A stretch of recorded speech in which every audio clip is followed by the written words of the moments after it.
Sapete che possiamo fare tante piantine di rosmarino a costo zero? Come si fa, Pietro? Facilissimo, basta andare a raccogliere dei rametti già un po' lignificati con un po' di legno, lunghi 10-15 cm. Poi, Benedetta, andiamo a pelarli un pochettino alla base, in questo modo, anche con le mani, che poi ci rimangono profumate. Li speliamo leggermente, in questo modo, e poi, indovina un po'? Li mettiamo nel terreno?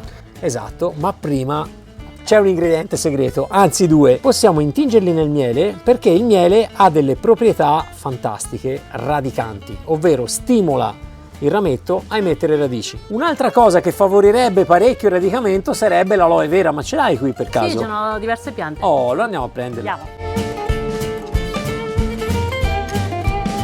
Eccola qua!